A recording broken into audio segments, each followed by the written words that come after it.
तिष्ठत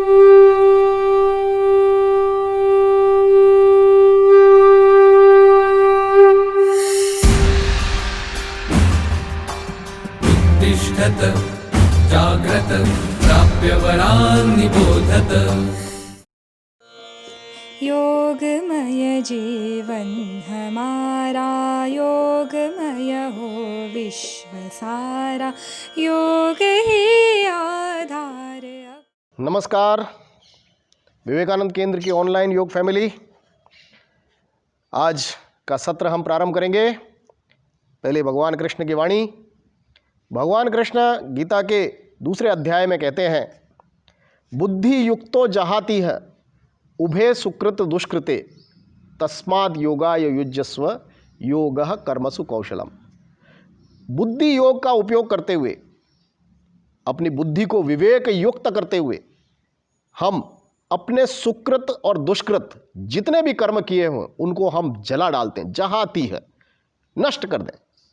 और तस्माद् योगाय युज्यस्व, और इस योग युक्त बुद्धि के साथ अपने श्रेष्ठ कर्मों का चयन करते हुए योगः कर्मसु कौशलम, और इस प्रकार हम योग के द्वारा कुशलता प्राप्त कर सकते हैं अपने कर्मों के चयन में। तो कर्मों के चयन की यह कुशलता हमारे जीवन के उत्थान का एक आधार बन जाए, एक मार्ग बन जाए, एक सोपान बन जाए। इस भाव का चिंतन करते हुए आइए आज के सत्र की शुरुआत करते हैं। आज हमारा छठा दिन है। कमर सीधी करके बैठेंगे, चिन्ह मुद्रा बना लीजिए, आंखें बंद कर लीजिए, चिंतन कीजिए अपने कर्मों की कुशलता का, योग के द्वारा प्राप्त कर्मों की कुशलता। श्वास और प्रश्वास का चिंतन। लंबी गहरी श्वास भरते हुए 3 बार ओंकार का उच्चारण और प्रार्थना।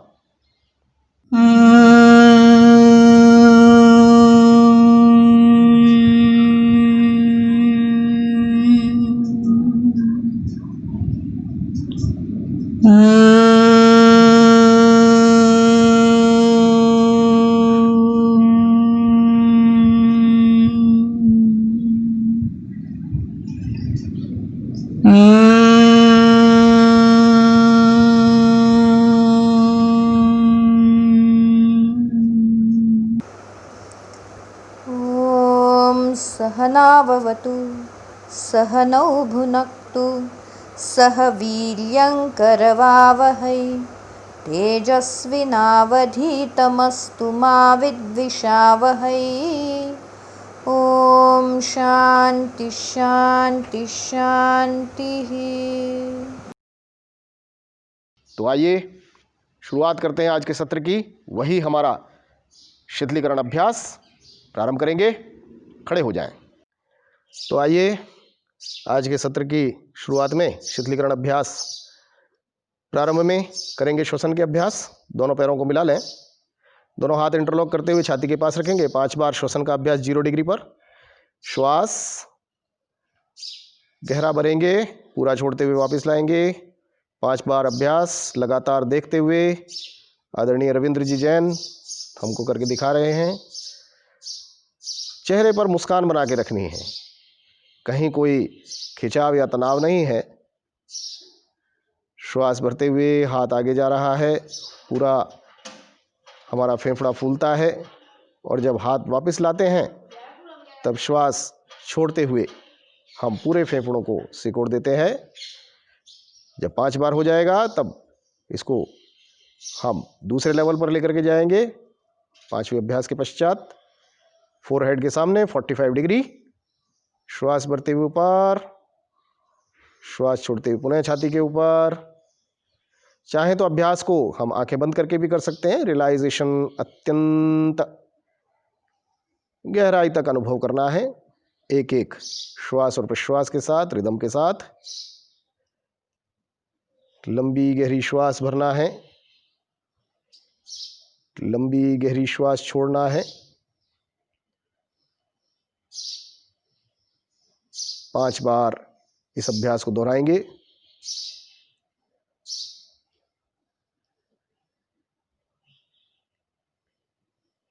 तीसरे लेवल पर श्वास भरते हुए हाथ ऊपर, सहज गति, सहज शक्ति, न अत्यंत धीमा न अत्यंत तीव्र। 5 बार। Deep inhale and stretch fully and then exhale and relax. 3 बार और इस अभ्यास को दोहराएंगे। Inhale and stretch, exhale and relax,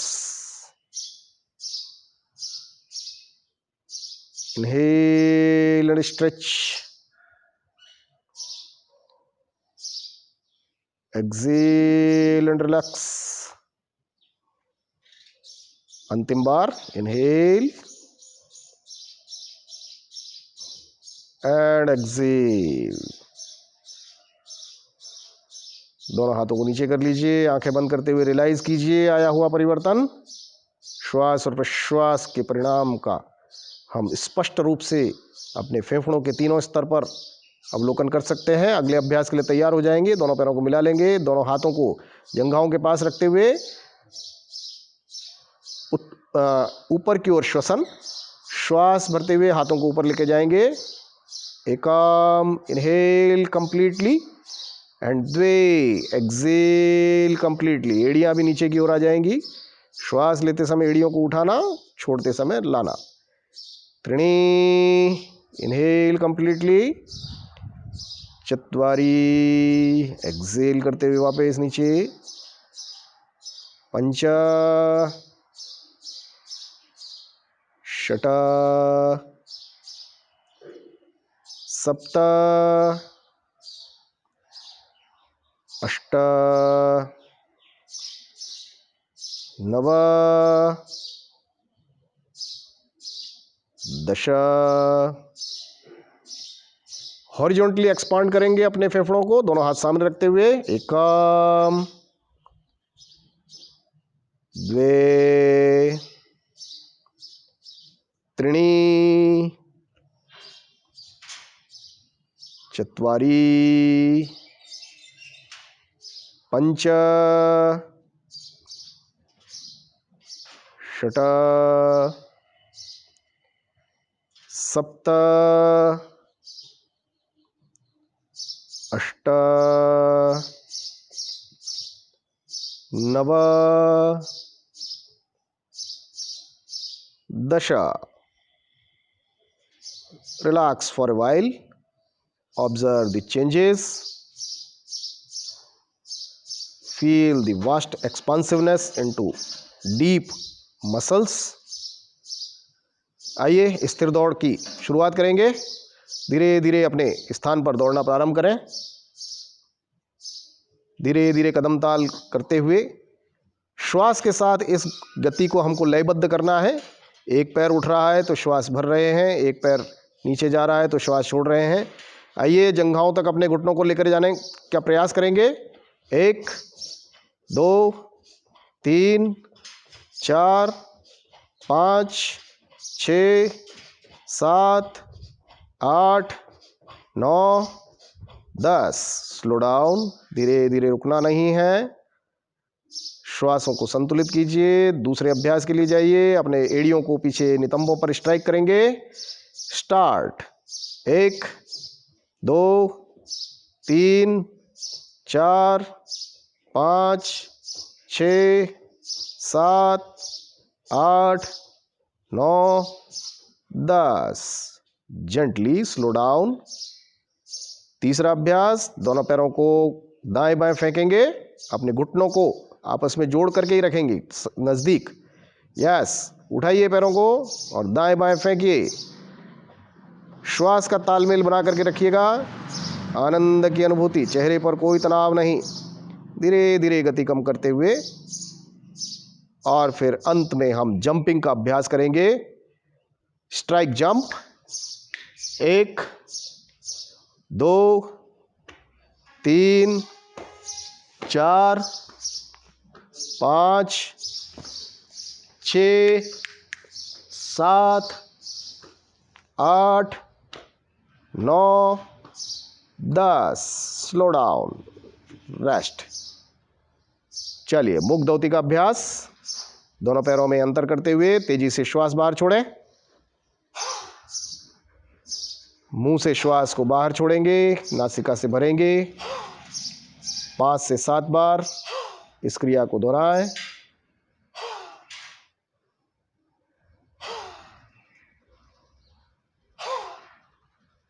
हो जाने के पश्चात विश्राम। आंखें बंद कर लीजिए।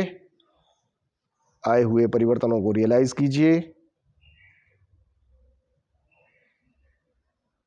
कुछ क्षण श्वास और प्रश्वास के संतुलन को अनुभव करते हुए अगला अभ्यास घुटनों के लिए। दोनों पैरों में लगभग 6 इंच का अंतर रखिए। दोनों हाथ सामने। 1 2 श्वास छोड़ते हुए नीचे, श्वास भरते हुए ऊपर। 5 से 7 बार इसका अभ्यास हम दोहराएंगे अपनी क्षमता के अनुसार। पूरी सजगता अपने घुटनों और जंघाओं पर। 5 से 7 बार हो जाने के पश्चात विश्राम। आइए दोनों पैरों को फैला लेंगे। साइड बेंडिंग का अभ्यास। दोनों हाथों को खींचें, डबल स्ट्रेच। यस, स्टार्ट करें। दाएं बाएं झुकते हुए श्वास को छोड़ना है और ऊपर उठते हुए श्वास को भरना है। क्षमता के अनुसार अपनी गति को संतुलित करना है। 5 से 7 बार हो जाए, विश्राम। होने के पश्चात इसी का अगला अभ्यास क्रॉस बेंडिंग। दोनों हाथों को पुनः फैला लेंगे। एक बार दाईं ओर, एक बार बाईं ओर। शुरू करेंगे। 1 2 3 4। नीचे जाएंगे तब श्वास छोड़ेंगे, ऊपर उठेंगे तब श्वास भरेंगे। 5 से 7 बार हो जाने के पश्चात विश्राम।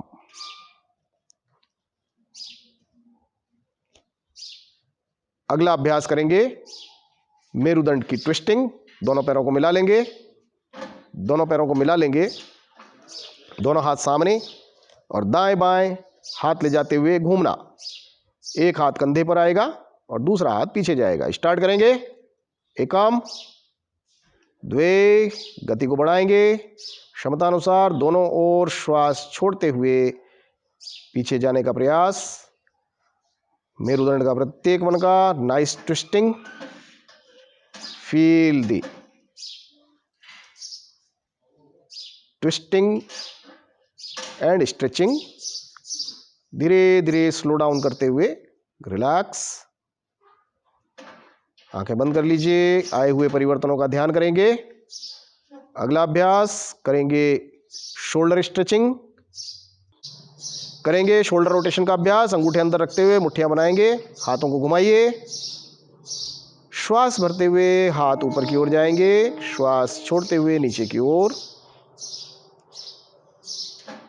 10 बार हो जाने के पश्चात विपरीत दिशा से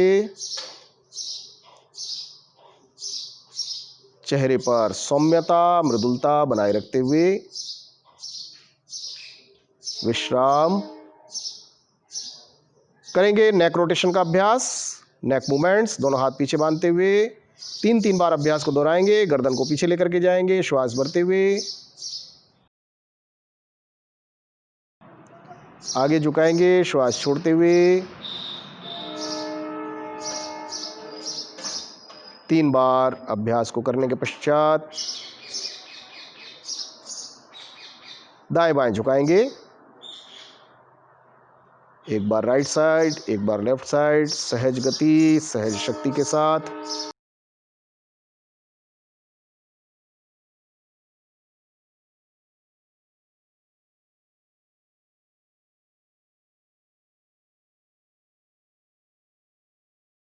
दाएं बाएं ठोड़ी को ले जाते हुए देखेंगे। दाएं बाएं देखना।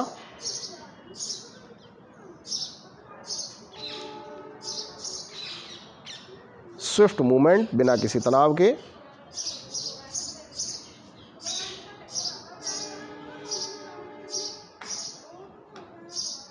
गर्दन को ढीला छोड़ दें, आगे की ओर झुका दें, हाफ रोटेशन।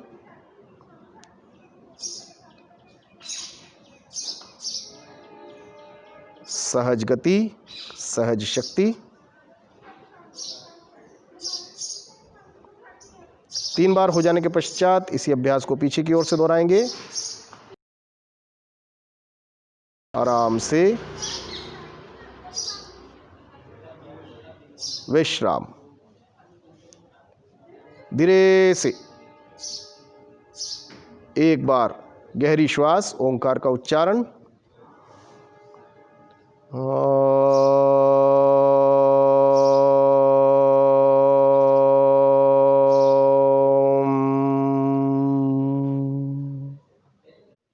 विश्राम।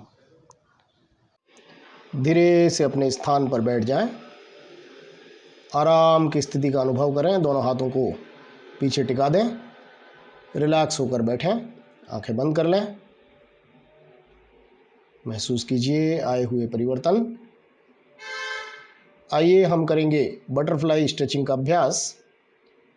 पीठ, कमर, गर्दन सीधी रखेंगे, दृष्टि सामने देखते हुए। धीरे धीरे अपनी जंघाओं को ऊपर नीचे फ्लैप करेंगे। कोशिश करें घुटनों को ऊपर उठाएं और जंघाओं तक को नीचे जमीन तक लगाने का प्रयास करें। क्षमता अनुसार गति को बढ़ाएं। अपने पेल्विक जॉइंट्स, कॉक्सिक्स रीजन का व्यायाम। आइए लंबर स्ट्रेचिंग के लिए पहले पूरी श्वास भरेंगे और धीरे धीरे कमर से आगे झुकते हुए अपने मस्तक को रेस्ट कराइए। यदि बहुत ज़्यादा आगे झुकना संभव ना हो तो जितना संभव हो उतना झुकते हुए और फिर श्वास भरते हुए धीरे से वापस आ जाएं, आराम से। आइए अब हम अभ्यास करेंगे रॉकिंग एंड रोलिंग का। दोनों पंजों के बल आते हुए यह आदर्श स्थिति है। यदि इस स्थिति को हम न अटेन कर पाए तो जितना संभव हो सके उतना आगे आना और पीछे जाना। मेरुदंड का मसाज दाएं बाएं से भी कीजिए। सहज शक्ति, सहज गति के साथ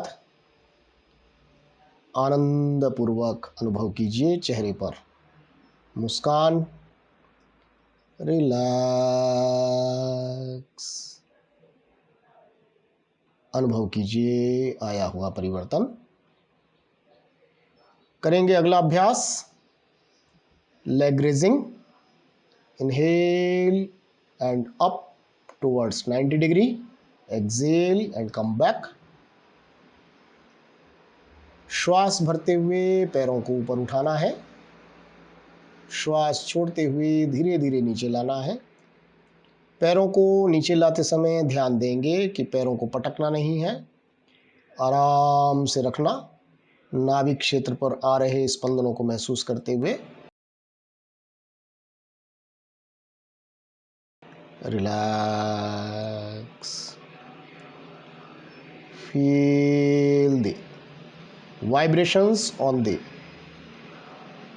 navel center। करेंगे हम IRT का अभ्यास। दोनों पैरों को शुरू करेंगे। दोनों पैरों को नीचे की ओर ताने, टखने, पिंडलियां, घुटने, जंघाएं तानते हुए बटक्स को अंदर लीजिए। श्वास को पूरा भर लीजिए। पूरे छाती को फुलाइए, दांतों को भींचिए, जबड़ों को भींचिए, पूरे शरीर को खींचिए खींचिए खींचिए, छोड़ दीजिए। पूरे शरीर को एकदम निढाल छोड़ दीजिए। विश्राम।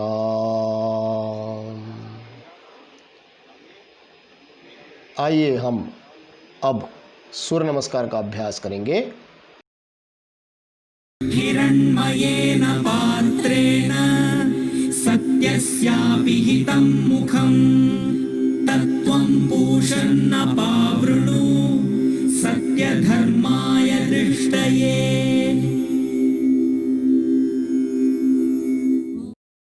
ओम राम मित्राय नमः। एकम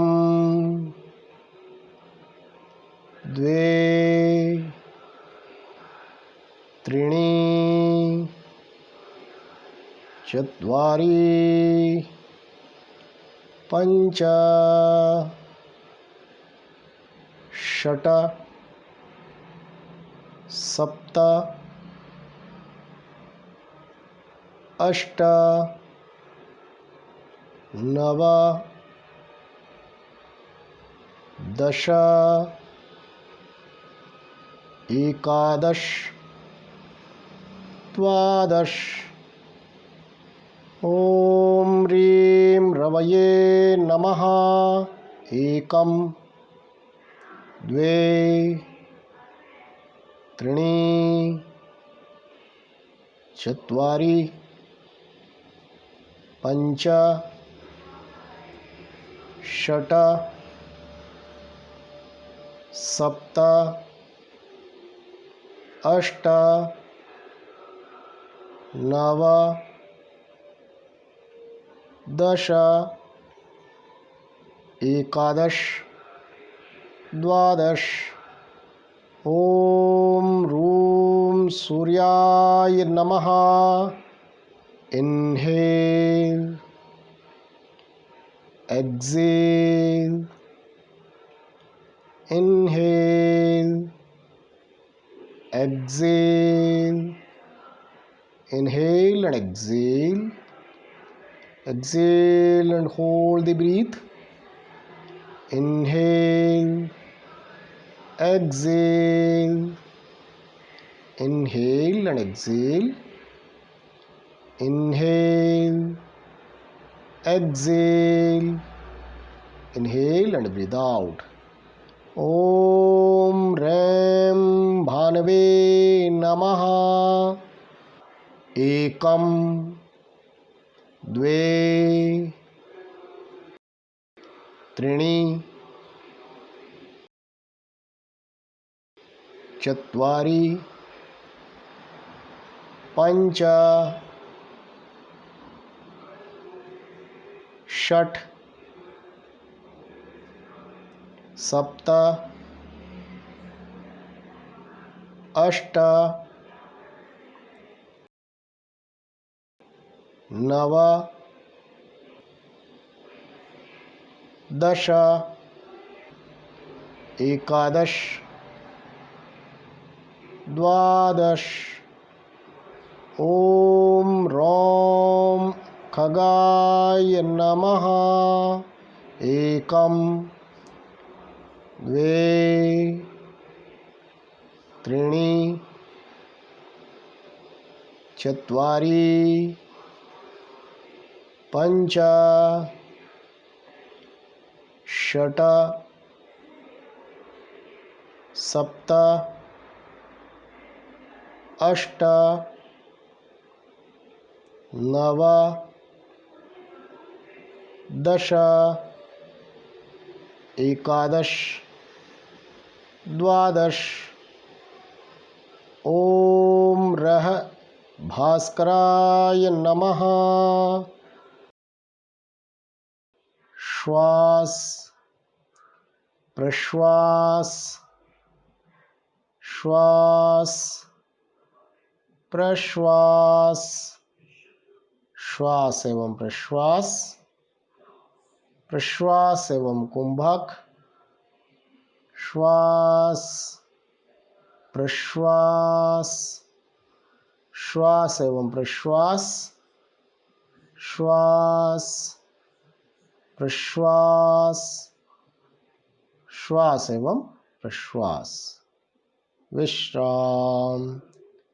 धीरे से अपने पूरे शरीर को ढीला छोड़ दें और सूर्य नमस्कार के आए हुए प्रभावों का अवलोकन कीजिए। कुछ क्षण इसी अवस्था में रुकते हुए पूरे शरीर मन बुद्धि प्राण पर हो रहे स्पंदनों को अनुभूत कीजिए, आनंद लीजिए। धीमे से एक बार गहरी श्वास ओंकार का उच्चारण।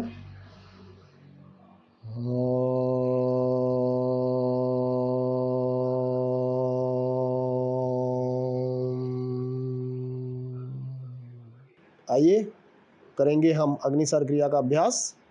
श्वास भरें, छोड़ें, रोकें और पेट को हिलाएं। 3 बार हम इस अभ्यास को करने वाले हैं।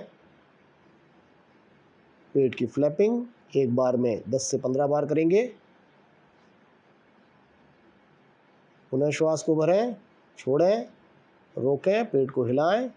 अग्निसार क्रिया हमारे सूर्य नमस्कार से प्राप्त ऊर्जा को एक समान रूप से पूरे शरीर में विस्तारित करती है, जठर अग्नि को प्रदीप्त करती है। तीसरा और अंतिम अभ्यास, चेहरे पर तेज और शरीर में ऊर्जा का विस्तार होता है इस अग्निसार क्रिया के द्वारा। विश्राम। तो आइए आज हम जो पूर्व में किए आसन हैं उनका अभ्यास करेंगे। अर्धघटी चक्रासन, वक्रासन, शशांकासन और सुप्त वज्रासन। उसके पश्चात आज कुछ नए आसन भी हम सीखेंगे। चलिए तैयार हो जाएं। तो आइए आसन की स्थिति लेते हुए शुरू करते हैं। एकम, धीरे धीरे दाहिना हाथ ऊपर उठाते हुए पॉइंटिंग अवेयरनेस के साथ ऊपर की ओर जाने दीजिए। भुजा को कान से स्पर्श कराइए। श्वास भरकर ऊपर की ओर खींचिए और द्वे, अपनी बाईं ओर झुक जाइए। आनंद लीजिए स्वाभाविक श्वास प्रश्वास का। आसन की मुख्य मुद्रा में हम श्वास रोकते नहीं हैं। त्रिणी, धीरे से श्वास भरते हुए हाथ पुनः ऊपर। चत्वारी, रक्त के प्रवाह को धीरे धीरे भुजा से हथेली की ओर आते हुए अनुभव कीजिए। चेहरे पर मुस्कान। विश्राम। बाईं ओर से शुरू करें। एकम, पॉइंटिंग अवेयरनेस के साथ हथेली को ऊपर की ओर ले जाएं और भुजा को कान से स्पर्श कराएं। श्वास भरकर ऊपर खींचते हुए द्वे, धीरे धीरे अपनी दाहिनी ओर झुक जाएं। आध्यात्मिक लाभों में मानसिक जागरूकता एवं चेतनता तथा शारीरिक संवेदनशीलता बढ़ती है। चित्त में शांति का भाव व्यापता है। त्रिणी, चत्वारी, धीरे धीरे हाथ को नीचे लाएं। पॉइंटिंग अवेयरनेस के साथ हथेली का रुख जमीन की ओर करते हुए चेहरे पर शांत भाव, आसन के आनंद की अनुभूति चेहरे पर करते हुए विश्राम। धीरे से आंखें खोल लें और धीमे से अपने स्थान पर बैठ जाइए। आइए बैठकर किए जाने वाले आसन में वक्रासन के लिए तैयार हैं। करेंगे आसन का अभ्यास। तो आइए सीधे बैठ जाएं। दंडासन की स्थिति ले लें। एकम, हाथ को पीछे ले जाएं, मेरुदंड सीधा रखें। द्वे, आसन की मुख्य मुद्रा का आनंद लीजिए। आध्यात्मिक लाभों में आलस्य से छुटकारा दिलाने वाला आसन, मधुमेह इत्यादि को दूर करने वाला आसन, गैसीय रोगों से छुटकारा दिलाने वाला आसन। श्वास प्रश्वास लेते हुए त्रिणी, बायां हाथ वापिस। चत्वारी, रिलैक्सन, शिथिल, दंडासन।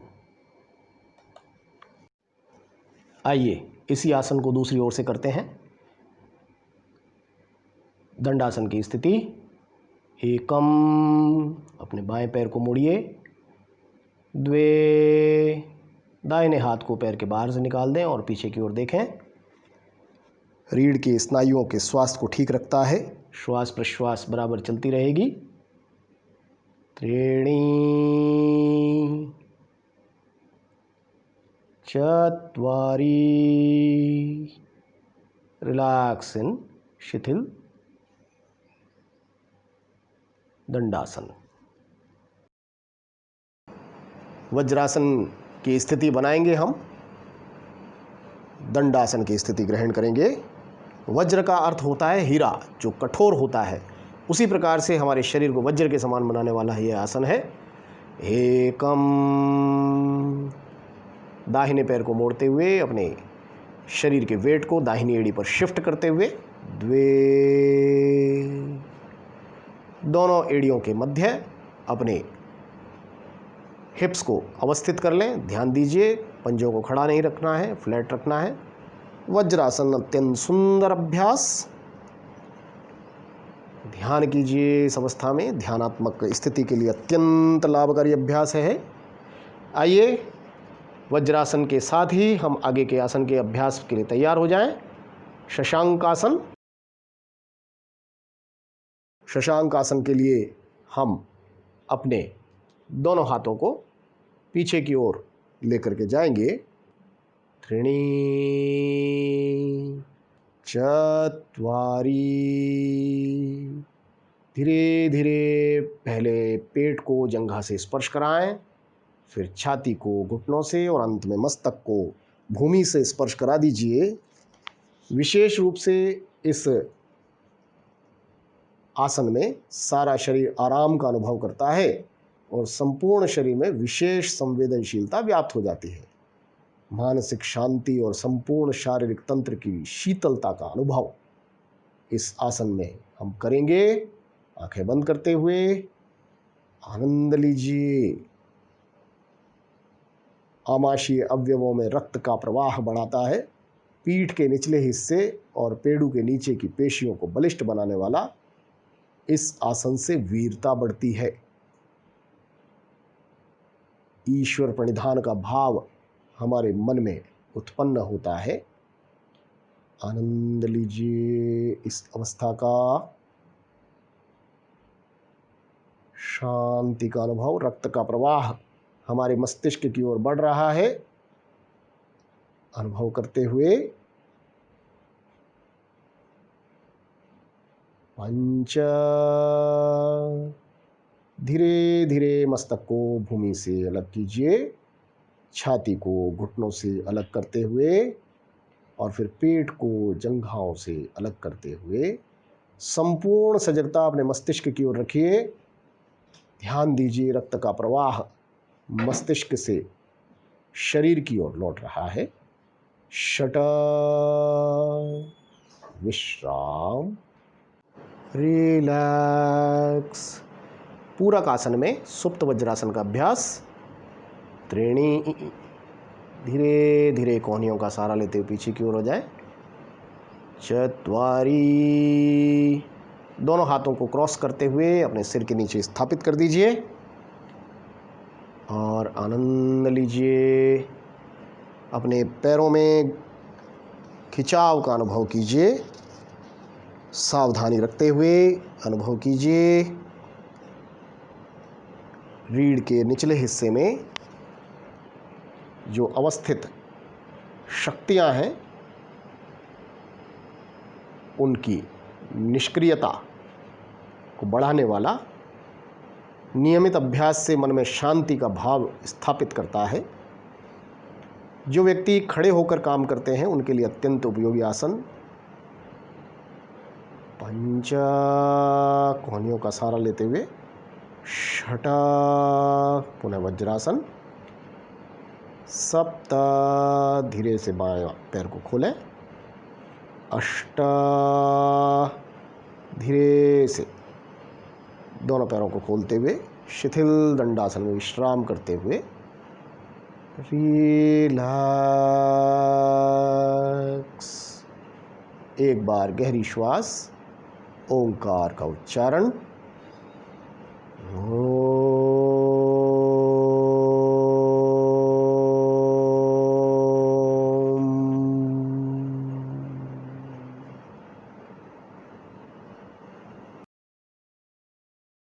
आइए, आज उल्टे लेटकर किए जाने वाले 3 आसनों का अभ्यास हम सीखेंगे। सर्वप्रथम मकर आसन। मकर आसन की स्थिति ले लेंगे, दोनों पैरों को मिला लेंगे, दोनों हाथ एकदम सीधे। समस्त तनावों को मुक्त करने वाला मकर आसन। एकम की स्थिति में दोनों पैरों को चौड़ा कर लेंगे। एड़ियाँ अंदर की तरफ रहेंगी, पंजे बाहर की ओर। लगभग 2 से 2.5 फीट खोल लेंगे पैर को। द्वे, अपना दायां हाथ बाएं कंधे पर, बायां हाथ दाएं कंधे पर, बीच में जो क्रॉस बनता है वहाँ पर स्थित हो जाएं, अवस्थित हो जाएं। आंखें बंद कर लें, रिलैक्स हो जाएं। पहले इस अभ्यास को देख लीजिए, चेहरे पर मुस्कान बना करके रखें। और फिर त्रिणी, धीरे से दोनों हाथों को खोलते हुए और पैरों को मिला लेंगे। इस मकर आसन का उपयोग हम रिलैक्सेशन के लिए करते हैं। आइए भुजंगासन का अभ्यास देखेंगे। भुजंगासन के अभ्यास के लिए पहली स्थिति में दोनों हाथों को धीरे धीरे खिसकाते हुए अपनी अंतिम पसली के पास लेकर आएंगे। कोहनियों को अंदर की ओर दबाएंगे। दूसरी स्थिति में ऊपर की ओर उठते हुए और अपने संपूर्ण शरीर के भार को नाभि क्षेत्र से नीचे तक अनुभव करना है। जिन लोगों को बहुत ज़्यादा कार्य करने के कारण पीठ दर्द इत्यादि रहती है, उसे आराम मिलता है। कंधे के दर्द, गर्दन के दर्द इत्यादि में श्वसन विकार दूर होते हैं, पाचन तंत्र के दोष दूर होते हैं और पेट की असहज प्रक्रियाओं में यह आसन अत्यंत लाभकारी है। मेरुदंड को लचीला बनाता है और बलिष्ठ बनाता है। स्पाइनल नर्व्स को एक्टिवेट करता है। तीसरी स्थिति में धीरे से नीचे आ जाएंगे और चौथी स्थिति में मकर आसन में विश्राम कर लेंगे। आइए इसका पूरक आसन भी हम देख लेते हैं, फिर एक साथ अभ्यास करेंगे। पूरक आसन के लिए पुनः दोनों हाथों को आगे ले जाते हुए स्थिति बनाएंगे। पहली अवस्था में दोनों हाथों के अंगूठों को अंदर रखते हुए मुट्ठियाँ बनाते हुए जंघाओं के नीचे अवस्थित करेंगे और दूसरी स्थिति में पैरों को नीचे की ओर खींचते हुए श्वास भरते हुए दोनों पैरों को उठा देंगे। घुटनों को सीधा रखने का प्रयास रखेंगे, ठोड़ी जमीन पर ही रहेगी, श्वास प्रश्वास चलती रहेगी। भुजंगासन का पूरक आसन है। नितंबों, कटी क्षेत्र और गुह्य प्रदेश, आमाशय, जंघाओं, गुर्दों और पैरों की मालिश करता है। अग्नाशय को सक्रिय करता है। कोष्ठबद्धता, गैस, मधुमेह और कटी प्रदेश के विकारों में अत्यंत लाभकारी है। शरीर हल्का फुल्का और तत्पर हो जाता है, तैयार हो जाता है तथा इंद्रियों को वश में करने में सहायक रहता है। तीसरी स्थिति में धीरे धीरे पैरों को नीचे ले आएंगे, किंतु इसमें सावधानी रखनी है। जो व्यक्ति मूत्र के रोगों, हर्निया, उच्च रक्तचाप से पीड़ित हैं, वे इस आसन को नहीं करेंगे। आइए हम सभी तैयार होते हैं और इन दोनों आसनों का अभ्यास हम करेंगे। तो चलिए शुरू करते हैं भुजंगासन से अभ्यास। दोनों हाथ एकदम सीधे हैं। स्थिति में आते हुए एकम, दोनों हाथों को अंतिम पसली के पास ले आएं। द्वे, बिना हाथों पर जोर डाले धीरे धीरे ऊपर की ओर उठना प्रारंभ कीजिए। श्वास भरते हुए अंतिम स्थिति में श्वास प्रश्वास चलता रहेगा। इस आसन का आध्यात्मिक लाभ है। शरीर में ताप और ऊर्जा एकदम बढ़ जाने के कारण अभ्यास की उच्च अवस्था में कुंडली के जागरण होने का आभास होने लगता है। चेहरे पर मुस्कान बनाए रखें। मेरुदंड को बलिष्ठ बनाने वाला, हमारे संपूर्ण स्पाइनल नर्व्स को एक्टिवेट करने वाला त्रिणी, धीरे धीरे अपने मस्तक को भूमि पर लगाएं और चत्वारी, रिलैक्स इन मकर आसन। रिलैक्स। आइए इसका पूरक आसन करने के लिए तैयार हो जाएंगे। शलभासन। एकम, दोनों हाथों के अंगूठों को अंदर रखते हुए मुट्ठियां बना लेंगे और जंघाओं के नीचे लगाते हुए श्वास भरते हुए पैरों को नीचे की ओर खींचेंगे। द्वे, धीरे धीरे पैरों को ऊपर उठाएं। जितनी क्षमता है उतना ऊपर उठाने का प्रयास। श्वास और प्रश्वास का तालमेल बना करके रखिए। शरीर हल्का फुल्का हो रहा है, तैयार हो रहा है, हमारे अग्नाशय सक्रिय हो रहे हैं, एंडोक्राइन ग्लैंड्स एक्टिवेट हो रहे हैं। आनंद लीजिए इस अवस्था का। त्रिणी। धीरे धीरे पैरों को नीचे लाना है, एकदम से छोड़ना नहीं है, पटकना नहीं है, आराम से रखिए। चत्वारी। धीरे धीरे पुनः मकर आसन की स्थिति में आ जाएं। विश्राम। आइए धीरे से करवट लेकर सीधे लेट जाएं। करेंगे शवासन का अभ्यास। ढीला छोड़ दीजिए पूरे शरीर को। दोनों पैरों को खोल लीजिए लगभग 1 से 1.5 फीट। दोनों हाथों को कमर के पास रख लीजिए लगभग 6 इंच की दूरी पर। हथेलियों का रुख आसमान की ओर कर लीजिए। गर्दन को चाहे दाएं गिरा दीजिए, बाएं गिरा दीजिए, अथवा बीच में भी रह जाए। महसूस कीजिए हमारा पूरा शरीर एकदम निढाल भूमि पर पड़ा हुआ है। अपनी एड़ियों के भार को जमीन पर छोड़ दीजिए। मेरुदंड को पूरी तरह जमीन पर कोलैप्स कर दीजिए। कंधों और सिर के भार को भी जमीन पर छोड़िए। आंखों को बंद करते हुए हम शवासन में पार्ट बाय पार्ट अपने शरीर को रिलैक्स करेंगे। आंखें बंद रखते हुए अपने पूरे ध्यान को पाँव के अंगूठों पर ले आइए।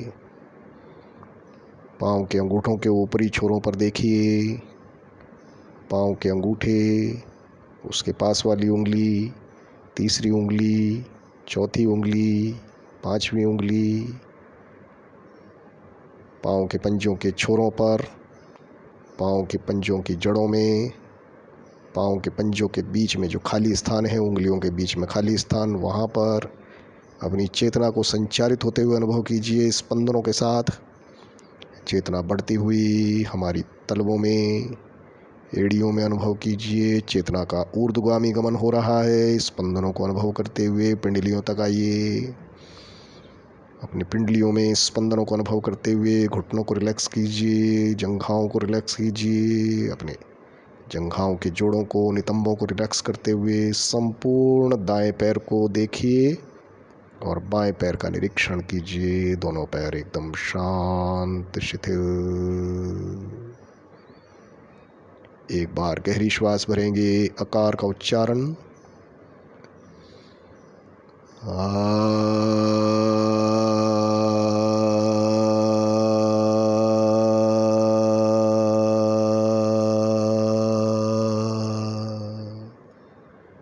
आकार के स्पंदनों को अपने शरीर के निचले भाग में अनुभव कीजिए। कमर के नीचे के भाग पूरी तरह शांत हो गया है। अपने ध्यान को अवस्थित कीजिए अपने नाभि क्षेत्र पर। श्वास भरते हुए पेट को फुलाइए। धीरे धीरे श्वास छोड़ते हुए पेट को ढीला छोड़िए। अनुभव कीजिए पेट के समस्त अंग पूरी तरह शांत और शिथिल। अपने फेफड़ों की तरफ ध्यान दीजिए। फेफड़ों में स्पंदन, छाती के आसपास स्पंदनों को अनुभव कीजिए। अपनी हृदय गति को सुनने का प्रयास कीजिए। हृदय के एक एक स्पंदन अनुभव कीजिए। पंपिंग ऑफ ब्लड, पूरे शरीर में बहता हुआ रक्त का संचार। इस रक्त के प्रवाह को उंगलियों के छोरों तक जाते हुए अनुभव कीजिए, उंगलियों के पोरों तक। अपनी गर्दन, कंधों को शिथिल करते हुए भुजाएं, कोहनियाँ, अग्रभुजाएं शिथिल कीजिए। कलाइयों में स्पंदनों को अनुभव कीजिए। हथेलियाँ, उंगलियाँ, अंगूठा, पहली उंगली, मध्यमा, अनामिका और कनिष्ठा उंगली को भी 10 उंगलियों को शिथिल कर दीजिए। महसूस कीजिए अपने पृष्ठभाग को, जहाँ कॉक्सिक रीजन है, पेल्विक जॉइंट्स हैं, वहाँ से लेकर एक एक मन का हमारा धीरे धीरे शांत होता हुआ dorsal frame, cervical vertebrae, feel the whole back region is being relaxed. आनंद लीजिए इस अवस्था का। अपनी गर्दन से नीचे तक का पूरा शरीर एकदम शांत और शिथिल होता हुआ। ध्यान दीजिए अपनी ठोड़ी पर, अपने कंठ, ठोड़ी को शांत कीजिए, शिथिल कीजिए। दोनों होंठ, दांत, जबड़े, जिह्वा, हमारे मसूड़े, नासिका पर ध्यान दीजिए। नासापुटों पर श्वास के अत्यंत धीमे प्रभाव को अनुभव कीजिए, मानो श्वास रुक सा गया है। दोनों गाल, दोनों कान, हमारे नेत्र, भौहें, पलकें और पुतलियाँ पूरी तरह शांत और शिथिल होते हुए अनुभव कीजिए अपने ललाट पर मस्तिष्क के प्रत्येक न्यूरॉन को हमने शांत कर लिया है। बालों की जड़ों से लेकर पाँव के पंजों तक पूरे शरीर का ध्यान कीजिए। सारा शरीर शांत, शिथिल,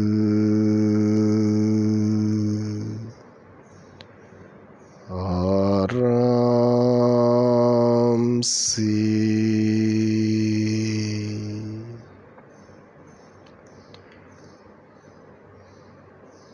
अनुभव कीजिए अपने ललाट से लेकर पाँव के पंजों के सिरों तक, एड़ियों से लेकर बालों की जड़ों तक पूरा शरीर एकदम शिथिल हो गया है। Feel the vast expansiveness into all subtle muscles, deep muscles. यत पिंडे तत् ब्रह्मांडे।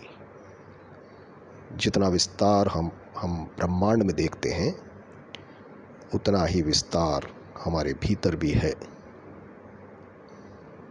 अंतर जगत की यात्रा में स्वामी विवेकानंद के उस विचार का पर ध्यान कीजिए, जिसमें वो कहते हैं कि each soul is potentially divine and our goal is to manifest this divinity. Rajyoga की इस क्रिया के द्वारा हम अपनी दिव्यता को प्रकट कर रहे हैं। अनुभव कीजिए इस दिव्यता के प्रकटीकरण में एक बार ओंकार का उच्चारण करेंगे। गहरी लंबी श्वास लीजिए।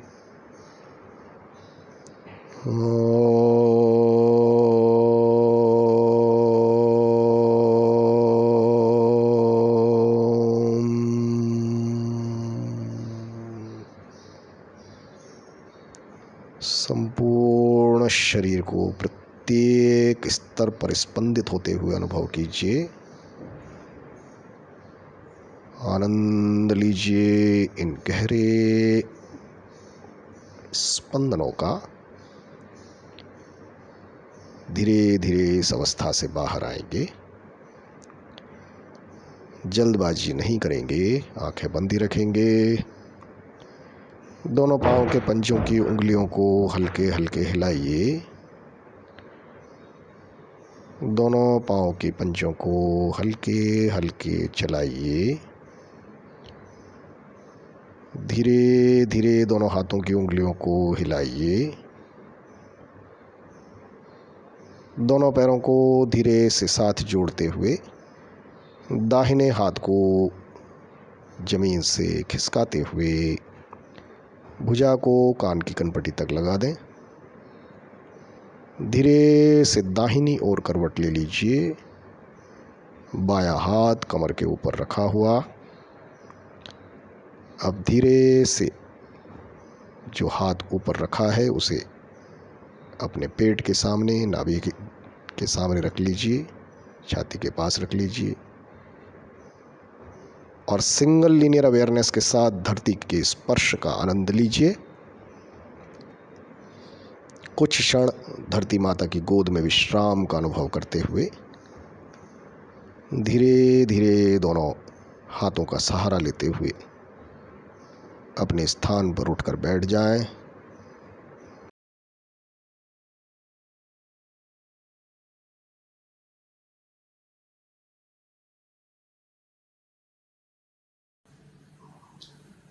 आप सभी को नमस्कार। योग सत्रों के इस श्रृंखला में हम विभिन्न बौद्धिक विषयों को लेते हैं और इसके अंतर्गत कल हमने अष्टांग योग के पहले अंग यम को देखा था। यम अर्थात एक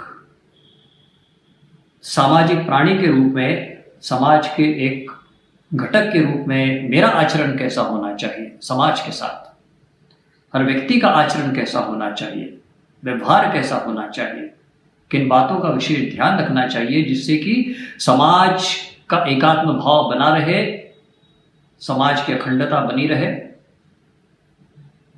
तो इसलिए हमने देखा था कि हमें सत्य, अहिंसा, अस्तेय, ब्रह्मचर्य और अपरिग्रह इसका आचरण करना चाहिए। यह हमारे व्यवहार का अभिन्न अंग होना चाहिए।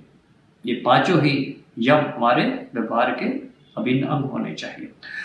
अष्टांग योग के दूसरे अंग को हम आज देखेंगे। दूसरा अंग है नियम और दूसरा अंग होता है हमारे आंतरिक विकास के लिए, हमारे आध्यात्मिक विकास के लिए, हमारे व्यक्तित्व विकास के लिए। और ये व्यक्तित्व विकास है, ये मात्र ऊपरी सतही विकास की बात नहीं करता, ये आंतरिक विकास की बात करता है, चरित्र के विकास की बात करता है। तो नियम भी 5 होते हैं। पहला नियम है, नियम का पहला नियम है शौच। शौच अर्थात शुचिता, अर्थात स्वच्छ रहना, अर्थात हमारा शरीर, मन और वाचा ये सब पवित्र होने चाहिए, पावन होने चाहिए। इसमें कोई अवांछित तत्व नहीं होने चाहिए, कोई प्रदूषित करने वाले तत्व नहीं होना चाहिए, शुद्ध होना चाहिए। तो शुचिता जो होती है, शौच जो होता है, वह भी 3 स्तरों पे होना है। मन के स्तर पे, वाचा के स्तर पे, शरीर के स्तर पे। मन के स्तर पे अर्थात कि हमारे मन में अच्छी भावनाएं होनी चाहिए, हमारे मन में अच्छी भावनाएं होनी चाहिए। मन की काम वासना को, क्रोध को, लोभ को, मोह को, मद मत्सर को, असूया को, ईर्ष्या को, प्रतियोगिता की भावना को, अहंकार को, कठोर वचनों को, अज्ञान को, तमस को, आलस को, ये सब, इन सब से मुक्ति, इन सब को हमारे मन से, हमारे हृदय से दूर करना, यह शौच, ये मन के स्तर का शौच। हमारे विचार शुद्ध होने चाहिए, भावनाएं शुद्ध होनी चाहिए, हमारा दृष्टिकोण भी स्वच्छ होना चाहिए। ये मन के स्तर पे। वाचा के स्तर पे हमारी वाणी है वो कोमल हो, हमारी वाणी सत्य हो लेकिन कोमल भी हो, कठोर ना हो, आघात करने वाली ना हो, लेकिन सत्य हो, कोमल हो, मधुर हो। जिन शब्दों का हम प्रयोग करते हैं अपने विचारों को प्रकट करने के लिए, उन शब्दों को भी का उच्चारण भी शुद्धता के साथ होना चाहिए। हमारे विचार अगर प्रगल्भ है, हमारे विचार अगर उन्नत है, लेकिन उनको प्रकट करने के लिए हम अगर हल्के शब्दों का उपयोग करेंगे तो हम विचारों के साथ में अन्याय करते हैं। इसीलिए हमारे शब्द भी अच्छे होने चाहिए। जिस भाव से हम उनको प्रकट करते हैं, जिस भाव से हम प्रकट करते हैं वह भी शुद्ध होना चाहिए। तो वाचा के स्तर पे शुद्धता, और काया के स्तर पे हम तो स्नानादि करते हैं, दंतमंजन करते हैं, लेकिन वह सतही तौर पे होता है। हमें आंतरिक तौर पे भी शुद्धता आनी चाहिए। शारीरिक स्तर पे, आंतरिक स्तर पे भी हमारी शुद्धता आनी चाहिए। हम षटकर्मों के माध्यम से त्राटक करते हैं, हम जलनेती करते हैं, वमन धोती करते हैं, कपालभाति करते हैं, ये सब करते हैं हम, जिससे कि आंतरिक स्तर पे, शारीरिक स्तर पे हमारी सारी जो गंदगी है शरीर से वो दूर हो जाए। अब बहुत ही उल्लेखनीय बात है कि ये गंदगी आती कैसी है। ये गंदगी आती कैसी है, उस स्थान को ही अगर हम रोक दें तो हमें गंदगी दूर करने की स्थिति तक पहुंचना नहीं पड़ेगा। इसीलिए हमारे आहार पर ध्यान देना, इनपुट क्या हो रहा है, आहार क्या हो रहा है, मन के स्तर पे, शरीर के स्तर पे इनपुट क्या हो रहा है, आहार क्या ले रहे हैं हम, वो बहुत आवश्यक है। अगर हमारा आहार शुद्ध होगा तो अशुद्धियां हमारे शरीर में, मन में कम होंगी। तो आहार की तरफ विशेष रूप से ध्यान देना। हम भोजन कर रहे हैं, वो भोजन कैसा है, वो सात्विक है, राजसिक है, तामसिक है, इसके ऊपर विशेष रूप से ध्यान देना। तामसिक भोजन होगा तो अशुद्धियां अधिक होगी, राजसिक होगा तो कम होगा, सात्विक होगी तो अशुद्धियां नहीं होगी। इसीलिए हमारा जो आहार हम ले रहे हैं, जो भोजन हम ले रहे हैं, वो सात्विक हो, वो मित हो, मित आहारी हो हम। तो हम जो आहार ले रहे हैं, भोजन ले रहे हैं, वह शुद्ध होगा तो हमारी शुचिता अपने आप हो जाएगी, शौच अपने आप हो जाएगा। इसके साथ ही विचारों का जो आदान हो रहा है, विचारों जो प्रवेश कर रहे हैं, जो विचार हमारे मन में प्रवेश कर रहे हैं, वह भी अच्छे हो, उन्नत विचार हो, आध्यात्मिक विचार हो, मधुर विचार हो, सकारात्मक विचार हो, कंस्ट्रक्टिव होना चाहिए। The thoughts that are entering our system, they should be pure. If they are pure, then automatically we won't accumulate any dirt in our mind. अगर आहार हमारा जो अंदर से अंदर आ रहा है, शरीर में या मन में अंदर आ रहा है, वह शुद्ध होगा तो गंदगी कम होगी शरीर में, तो शुचिता करने की आवश्यकता भी कम होगी। तो शुचिता, शौच पहला नियम, ये हमें बहुत ध्यान देना है। दूसरा नियम है संतोष। संतोष यानी कि वर्तमान में रहना, प्रसन्न रहना, ईश्वर ने इतना कुछ दिया है उसका आनंद लेना। इस बात का पश्चाताप नहीं करना कि कल मेरे से गलती हो गई या कल मैं कुछ और करता तो अच्छा होता, भूतकाल का वह होता तो अच्छा होता, ऐसा होता तो अच्छा होता। पश्चाताप नहीं करना, भूतकाल का पश्चाताप नहीं करना, वर्तमान के प्रति संतुष्ट रहना और भविष्य की बहुत अधिक चिंता नहीं करना। योजनाएं बनाना लेकिन चिंतित नहीं होना, हमेशा चिंता में नहीं रहना कि क्या होगा, मेरा क्या होगा, इस सब का क्या होगा। चिंता में बहुत अधिक नहीं रहना, वर्तमान में रहना, आनंद से रहना। जो भी ईश्वर हमें देता है वो प्रसाद भाव से लेना हमें। हम कर्म करते हैं, फल की अपेक्षा से करते हैं, हमें अपेक्षा रहती है, जो फल मिलता है तो उसकी 4 संभावनाएं बनती हैं।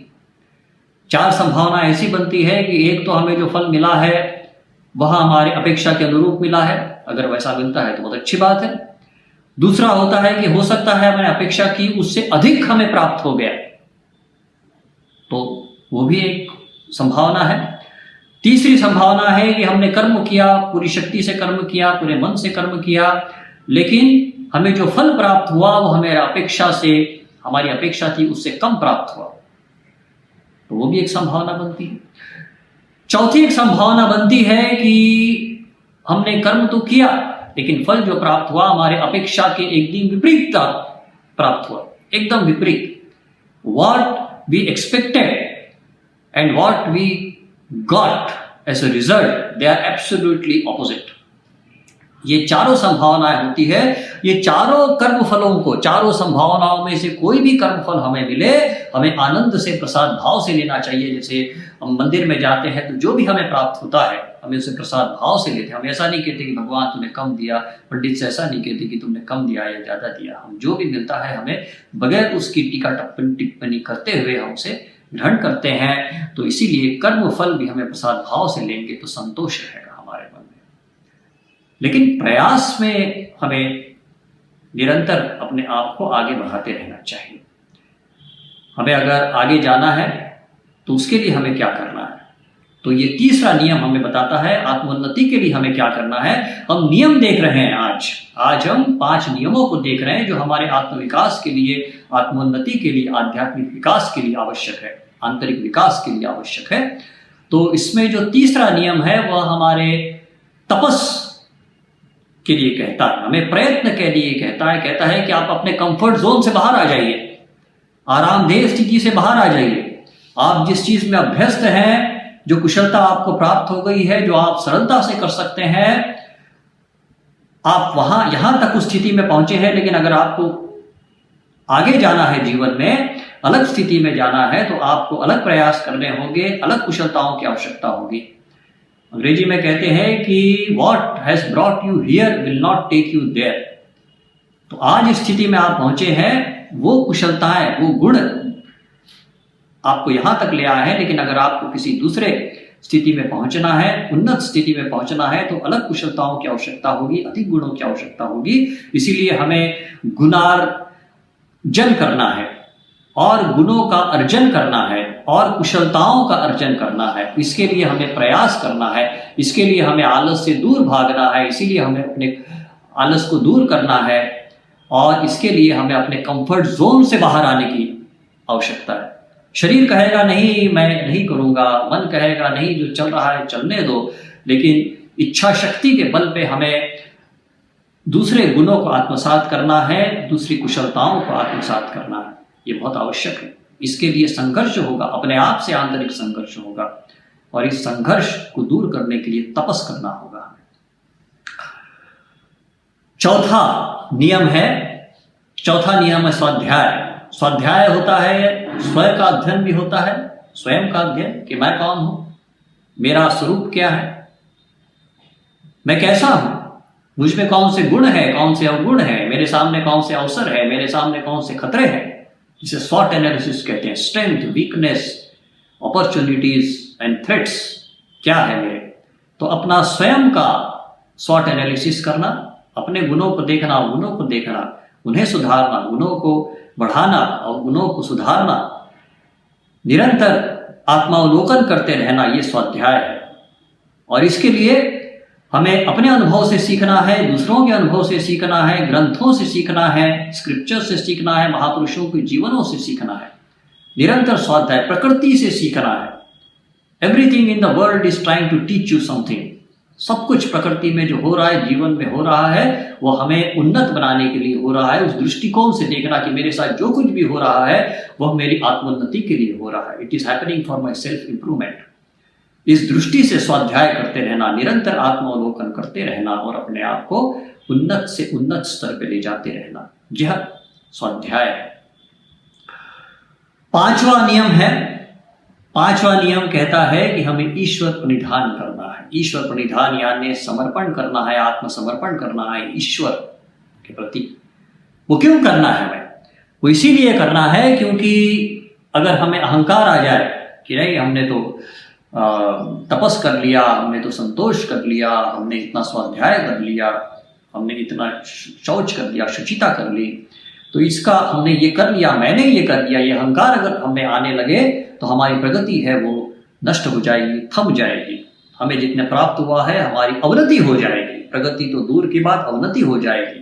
अहंकार आने से अवनति हो जाती है, प्रगति तो दूर हो जाती है। इसीलिए जो कुछ भी हो रहा है वो ईश्वर की देन है।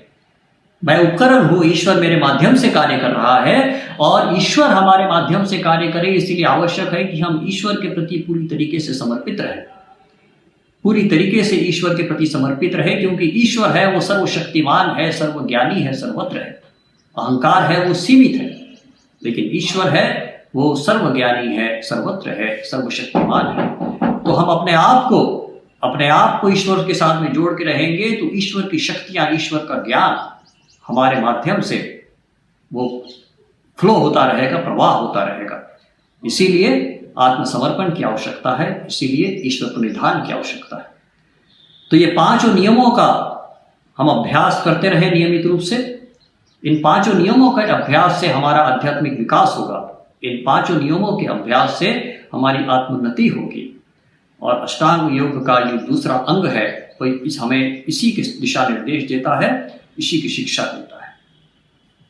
धन्यवाद। योगेन चित्तस्य पदेन वाचां मलं शरीरस्य च वैद्यकेन योपाकरोत्तं प्रवरं मुनीनां पतञ्जलिं प्राञ्जलिरानतोऽस्मि। सर्वे भवन्तु सुखिनः, सर्वे सन्तु निरामयाः, सर्वे भद्राणि पश्यन्तु, मा कश्चित् दुःखभाग् भवेत्। ॐ शान्ति शान्ति शान्तिः। धीमे से श्वास भरते हुए दोनों हाथों को पीछे ले जाएं। श्वास छोड़ते हुए कमर से आगे की ओर झुकिए। मस्तक को भूमि पर स्पर्श कराने का प्रयास करते हुए, भारत माता को नमन करते हुए, अपने इष्ट देव का ध्यान करते हुए धीमे धीमे श्वास भरते हुए ऊपर उठें। दोनों हाथों को खोलें, परस्पर मलें, हथेलियों के मध्य ऊष्मा को उत्पन्न करें। कटोरियाँ बनाते हुए बंद आँखों से स्पर्श करें एवं धीरे से संपूर्ण चेहरे को सहलाते हुए, पलकें झपकाते हुए, मुस्कुराते हुए धीमे से नेत्रों को खोलें। योगमय जीवन हमारा, योगमय हो विश्व सारा। योग ही आधार अपना, योग ने सबको संवारा। योग ही जीवन हमारा, योगमय हो विश्व सारा।